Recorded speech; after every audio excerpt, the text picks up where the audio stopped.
TDP నాయకులు ముత్తిరెడ్డి తనపై లేనిపోని ఆరోపణలు చేశారని వైసీపీ నాయకుడు పులుసురాజు అన్నారు. కర్నూలు జిల్లా కోసిగిలో నిర్వహించిన సమావేశంలో ఆయన వెల్లడించారు. ఈ సందర్భంగా జగనన్న కాలనీలో ఫ్లాట్లు కబ్జా చేశారని టీడీపీ నాయకులు ముత్తిరెడ్డి తనపై ఆరోపణలు చేశారన్నారు. జగనన్న కాలనీలో ఉన్న ఇసుకను ఎంతో మంది అక్రమంగా తరలిస్తుంటే తాను కూడా 3 రోజులు ఇసుక తరలించారని తెలిపారు. తనపై టీడీపీ నాయకులు దాడి చేస్తే కోసిగి పోలీస్ స్టేషన్లో కేసు తీసుకోలేదని ఆగ్రహం వ్యక్తం చేశారు. ఎక్స్చేంజ్ ఆఫీస్లోనూ 3 సార్లు ఫైన్లు కట్టినాను. అంతేగాని నేను ఎటువంటి అవుట్లకి పాల్పడలేదు. లిక్కర్కి నాకు సంబంధం లేదు. నాకు అని నా పేరు మీద నేను కబ్జా చేసినానని ప్రతి ఒక్క న్యూస్ పేపర్లో వచ్చింది. దానికి నాకు ఎటువంటి సంబంధం లేదు.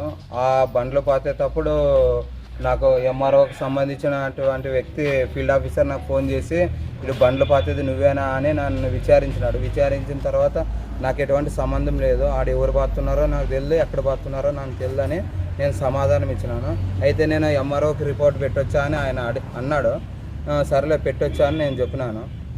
దాని తర్వాత మరుసటి రోజు టీడీపీ నాయకుడు అంటే ముత్తిరెడ్డి దౌర్జన్యంగా భూ కబ్జా చేసి బండ్లు పాతినాడు అని ఆరోపించినాడు. దానికి ఎటువంటి నాకు సంబంధం లేదు. నాకు సాయంత్రం 6:30 ఆ టైంలో మన తెలుగు యూట్యూబ్ ఛానల్లో నేను చూసినాను. నేను గత 8 సంవత్సరాల ముందు